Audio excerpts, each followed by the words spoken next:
He was too far away to have overheard anything, especially over the buzz of voices and the music that floated above the din. But he was still smiling, as though he'd figured out exactly what had just happened.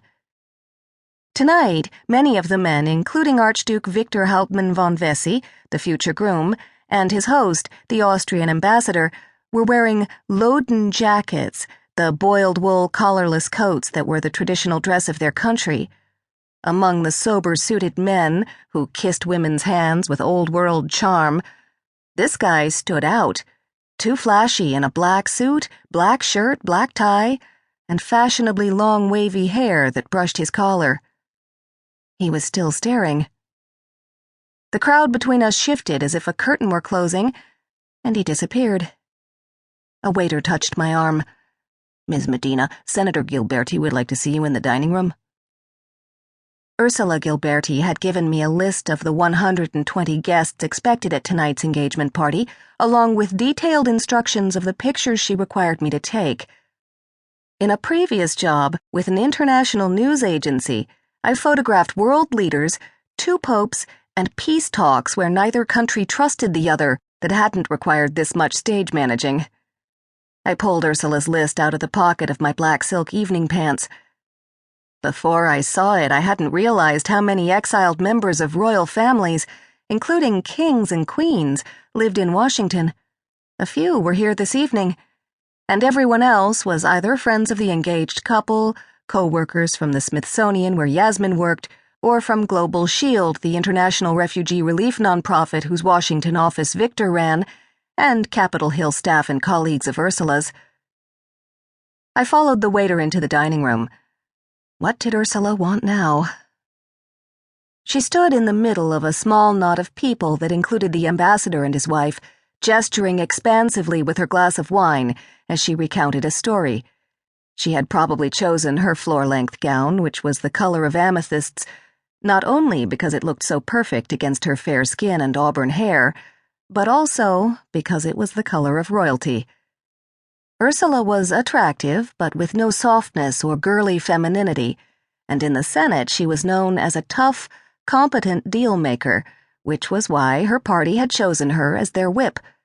Tonight, she seemed to be running this engagement celebration with the same capable efficiency she used to deliver votes. Across the room, her animated, chattering daughter was also the center of attention, provoking eruptions of laughter like little explosions from the mostly male group surrounding her. Yasmin Gilberti looked stunning in a vivid green satin halter dress that matched her emerald and diamond engagement ring. She was tall and athletically built, and with her flaming red hair done up in a mass of curls that framed her face, alabaster skin, and enormous green eyes, she had already become the subject of European media interest, the fairy tale wedding of the beautiful American who had captured the plain, solid-looking Archduke.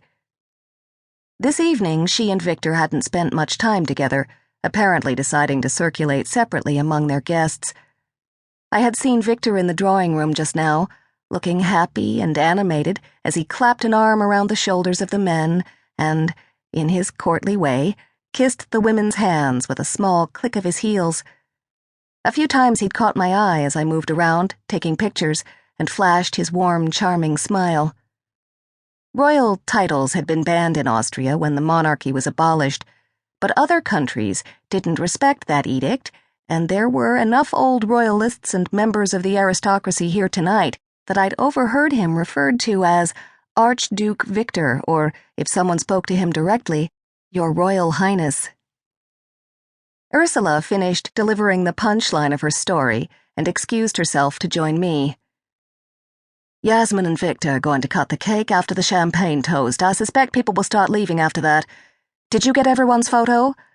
Her eyes roved over the crowded room as if she were looking for someone. "Except those who aren't here, of course," I said. "Who's not here?" "Among the people you wanted to be photographed, only Edward Jane and the King and Queen of Ethiopia, also Brother Kevin Boyle, hasn't arrived yet." She turned her gaze on me. "Their Majesties were always iffy. But Brother Kevin ought to be here by now. And I know about Edward. He said he might just drop by, but he promised to come."